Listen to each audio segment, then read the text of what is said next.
The president has listened to their pleas and even reacted to this. And the president, in his 53.7 billion shillings stimulus program, he announced a 2 billion shillings support for the hotel industry, and even said some more money is going to be taken to this sector to help them stay afloat in their operations. Now, we'd like to know, is this being beneficial to the sector? Number two, is there a plan for the revival of this? Because we don't really expect that tourism will hit a peak just because we say that the world is reopening by September, that people are going to start traveling. People have lost incomes. So one of the things that you do is you reduce the amount of travel. There's also going to be a lot of fear on traveling from one country to another. So our tourism may take a while to recover, right? Let's speak to the chairman of the Kenya Tourism Federation. He's, long-term hotelier and respected person in this sector, Mohammed Hersi. Good morning, Mohammed. Good morning, Eric, and good to be here. Asante sana for speaking to us. Welcome to the Situation Room. Thank you. Now, you're still in Mombasa, aren't you? Yes, I'm still in Mombasa, not really locked down per se, but because I live here, this is my home. Yeah. So, yeah. Okay. You've just heard how we've introduced this particular topic. We have seen hotels announcing layoffs for their staff. These are painful decisions that are being made across the board. Yes, I've heard the introduction, and one of the emotional things, let alone layoffs, even when you send somebody on unpaid leave or you start cutting their salary, reducing what they take home, it's a very difficult moment because it means someone somewhere is not able to take care of their family. And things are there, definitely people will suffer, and that's our biggest concern. But as always, again, we want to see that there's some hope at the end of the tunnel, which I'll cover in a short while. Okay. The president announced some stimulus money, some 2 billion shillings to come straight into the hotel industry. There have been other measures that also are meant to benefit players in this sector, including like the tax waivers and all. Are these having an impact? Firstly, I'd like to thank the government and His Excellency the President and also our CS, because it's one of the few ministries that they've been able to attend to right from the day one of COVID. And while Kenya shilling 2 billion may not be a lot of money in the scheme of things, because if we are to take all the players in the industry, we are looking at something like 50,000 per establishment. That's a drop in the ocean. But the fact that they're able to give is very rare for government to give you money specifically, to address salaries. So for me, that's a good gesture, because it does not happen for any other ministry. It does not happen for any other sector in the country.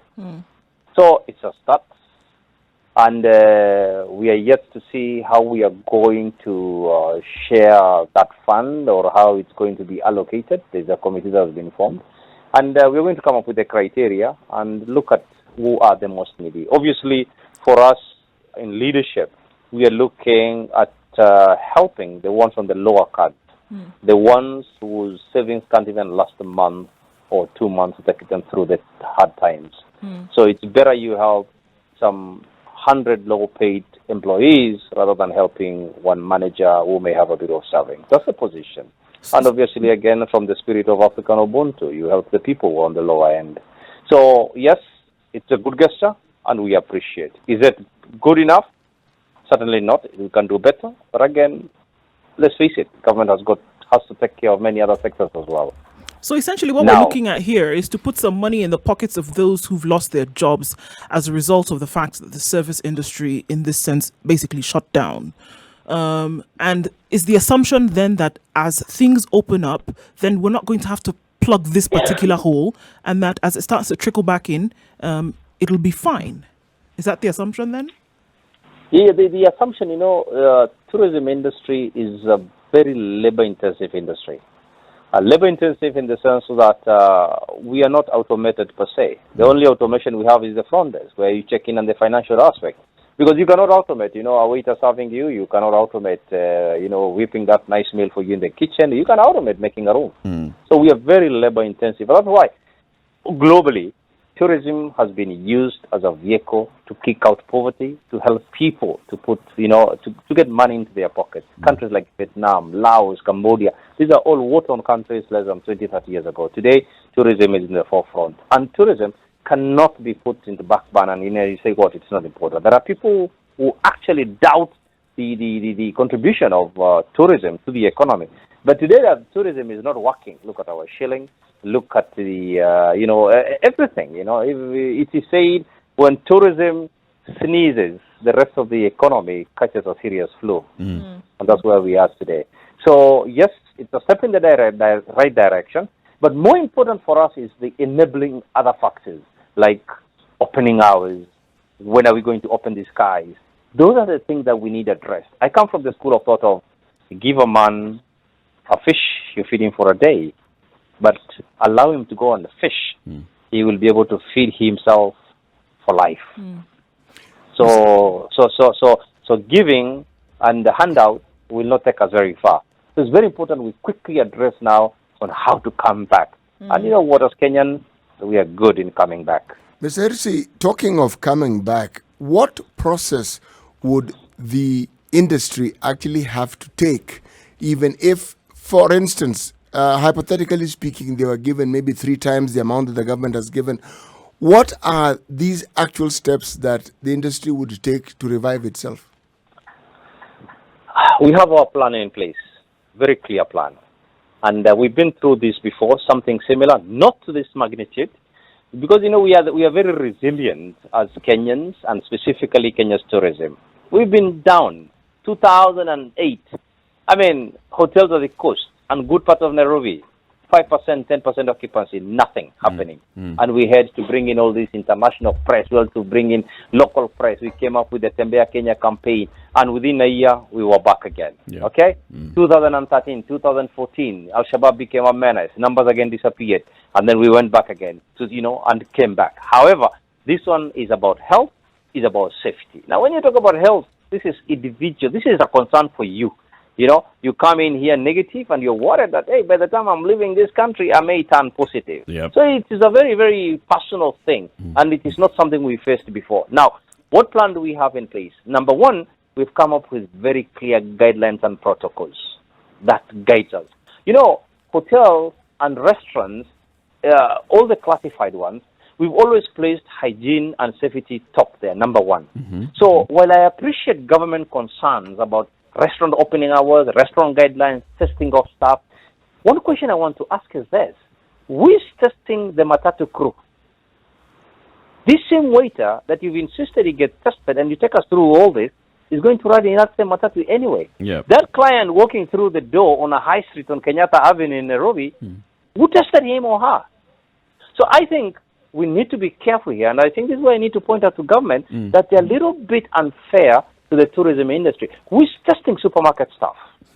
Who is virtually touching and caressing your purchases at the till? Who's testing them? How much contact do you have with the waiter? How much contact do you have with the room steward? Do you have more contact with the room steward, or do you have more contact with the cashier at the till?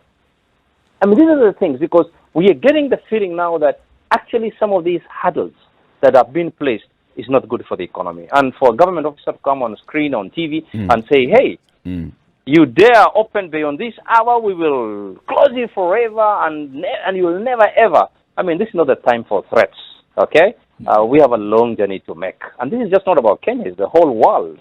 So initially, as a country, of course, we did not know about the virus. And I support the government for the extreme. You normally start from an extreme. Mr. Hersi, what specific plans does the industry have in place for recovery? Specific plan that we have in place is, number one, is the protocols from airlines, the airport. We work closely with the KAA. And then you come to the tour operators, you come to the hotels.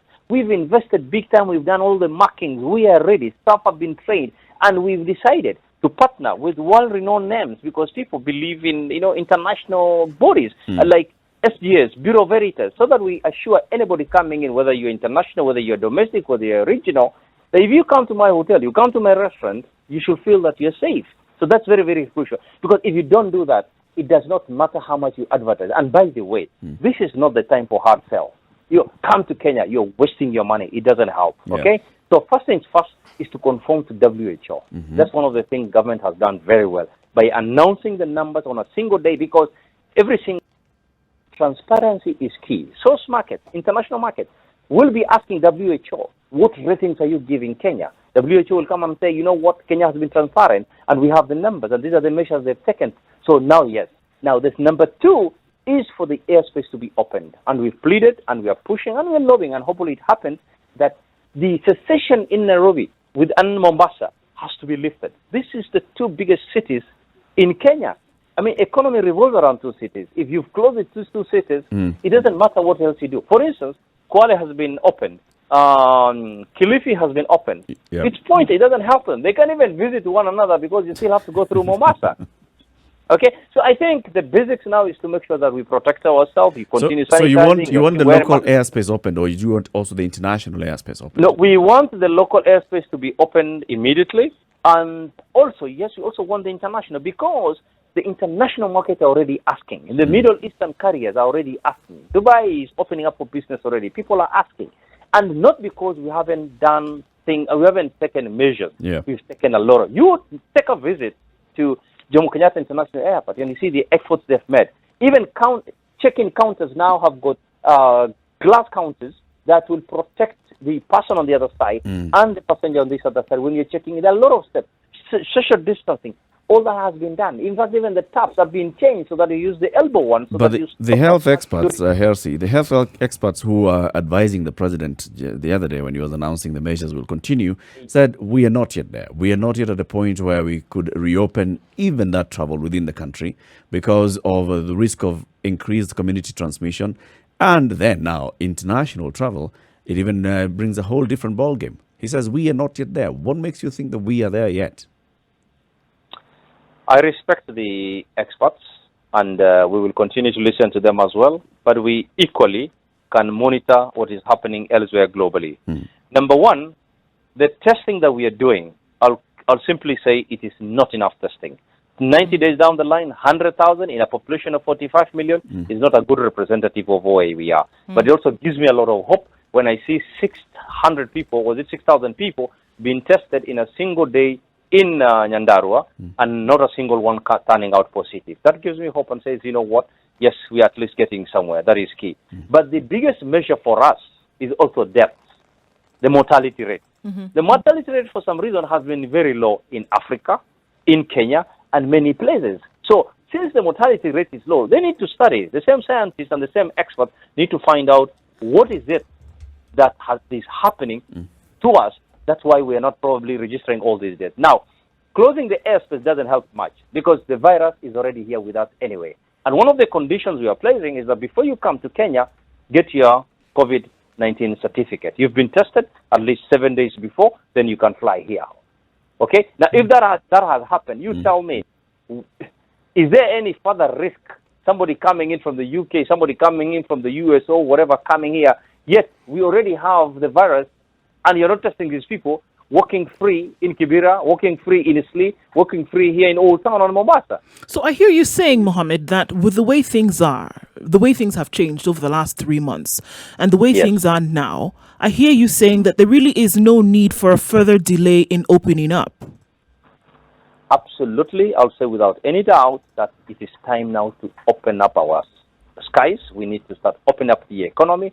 You cannot take this thing any further because without economy, you cannot run any such a system. Government collects its revenue through taxes. You know, it saddens me when I see Council of Governors or MPs all saying, hey, we want what has been budgeted given to us, not a single cent lower. You know, the question is, where will government get money from? Businesses have all closed. Zero revenue. I mean, we are making zero returns right now. The only return you may get is pay as you earn of the little salary that is being paid. So the reality is that government will not be able to collect enough. But of course, you cannot put economy before health.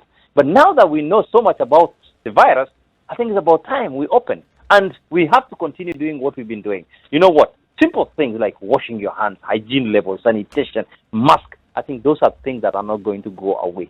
Because even to deal with normal flu, I think wearing a mask is a fantastic. Now understand, when I travel to Thailand, I go to Cambodia, I go to China, when I look at these Oriental guys, they're always in masks. Now I understand why they do that. Yeah. There's also the issue that you raised on what you considered unfair treatment of the restaurants, especially when they're told all their workers must be tested. This is a sentiment that has been shared by the Kenya Medical Association. We even spoke with the leading virologist, Professor Omwanzala, who said, look, let's stop wasting our time testing the hospital workers. So I hear you saying the same thing. You know, it is pointless if you ask me. I may not be as an expert, but we read. We read and understand, and we can, Now, insisting and focusing purely on restaurants and hotels. You tell me, since when did the hotel and restaurant become the epicenter of the virus? You tell me. We are interacting in many other places. You go to any market center. Come here to Tononoka, Mombasa. Go to Wakulima Market in Nairobi. People are shoulder to shoulder. We're testing them to do business. Why are you insisting on hotels to be tested? And you're wasting kits. And you know what? The worst part is this: we have accepted for our staff to be tested. Yep. We have even paid for it. Yep. But there's simply no reagents. Not because they don't have them, but because also it's not available globally. There's a shortage. Yep. Now, why are you insisting for people to be tested and the reagents are not available? And here we are. Somebody doesn't have a temperature. Somebody is not really feeling unwell. Somebody doesn't present any of those whatever. And they have already protected themselves in case they're symptomatic or whatever. And you're still insisting this business cannot open. What we agree with government, though, is about alcohol management. Because when you start opening up alcohol, and anything anything after 10 p.m., and remember, even the liquor license says 11 o'clock. But in Kenya, fact is, we've abused alcohol. People drink all the way till morning. And the moment you overdo it, then mask is no longer an issue. You can start doing many other things, and that could be a problem. Yes, there I agree with them. But surely, a high street restaurant opening and serving you a meal, and after all, where do you expect Nairobians who are now opening up and coming back to their business? Where will they eat? Mombasa likewise. Where will they eat? Restaurant business, is part of the economy. And let's not be too hard on ourselves. And I think some of these hurdles, honestly, don't make sense. Mohammed, as we wind up this conversation, you've managed major major hotels in this country, 5-star hotels and others. And you are looking at now how they are operating. Thinking post-COVID, when the whole business is reopened, what kind of impact is it going to have on the revenues that these establishments were generating before? Eric, firstly, I would like to say, going forward, it's not even new normal. It's new abnormal. Because the revenues will drop big time. Globally, we've had 1.5 billion travelers. If we even get 700 million, let's say even in 2021, we will be very lucky. People are very worried where to go. Travel is going to be very expensive. Now, some of the countries that are opening, for instance, are saying, look here, you cannot even take more than 50% of your occupancy in a hotel. What that means, any hotel today, for you to break even, you have to do 60-70% occupancy. If you tell me 50%, you're as good as close. You're worse than a charity. Airlines, and you start insisting on a free sit in between, then that means you're flying less than 60%. Yet you're supposed to break even on your load on something like 80% and above.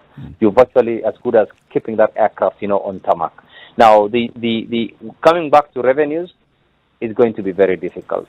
But is there light at the end of the tunnel? Yes. Because once we put up all these protocols globally, we have the same guidelines that is in line with Federation of Tour Operators, is in line with what WHO and name it.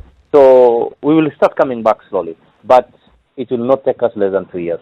It's a long process and it's going to be painful. It's forget about hotels, many businesses will fold. That's a reality. Some will die, some will merge. But the measures you're going to place as well is going to reduce the beauty of running a hotel. What is a hotel, Eric? A hotel is where you come to have fun. A hotel is where you come to socialize. But COVID is telling us social distancing. You can't come close. You cannot have a crowd. You cannot, that beautiful buffet you're used to, where you come in and you eat with your eyes first and eventually choose what you want, will all not be there because we are reducing the touch point. That serving spoon that's going to be touched by 200 people cannot be possible because that becomes, a place where the virus will spread. Unfortunately, a lot will change until, this virus, hopefully, we get a vaccine or we get a treatment. But you know what? We cannot continue living in fear. Yeah? The fact that we've remained alive today means that, we can manage and we can, but we cannot throw caution to the wind and say, you know what, it's now over. Government has opened Nairobi, has opened Mombasa, we party. No way. In fact, the battle has just begun. Okay. We need to continue wearing masks. We need to continue sanitizing. I think Kenya, for the first time, the sanitization level of real. So suddenly we found water from I don't know where. Everywhere there's water now. Everybody is washing their hands, which is a great thing. Yeah. Something else I also want to thank government very, very quickly is about the 2 billion that has been given towards conservation. And I think that's one of the things that you had asked me earlier. It's very important that we conserve our wildlife. Today, the place that has been hit most is the national parks. The hotels are also closed. The rangers who take care of these animals are no longer employed, and some of them are on half salary or unpaid salary. Then it means poaching can easily come back. Firstly, you start getting bushmeat. People have to fend for themselves. Then number two, then they start getting creative. They start targeting the elephants and the big, the big game, which is not good. So you may recover and you start coming back only to discover that you have no wildlife. It's all gone. The other day you saw somewhere in Garissa, a whole giraffe has been, cut into pieces. Those are the things we need to change and make sure that these scouts and these rangers are paid. And we are happy that the Minister for Tourism and also the government have allocated some 2 billion actually 1 billion to take care of these 5,000, 6,000 rangers across the country. We have 126 conservancies. Many people don't know that more wildlife is spread in non-government controlled parks because animals don't know boundaries. They do not know that, hey, now I'm outside a conservation area. Okay? So it's very important that we do that, and hopefully by the time we are coming back, we still have our wildlife intact, which is our heritage. Thank you very much. Thank you very much for speaking to us today, Mohammed. Always a pleasure. Have a good day.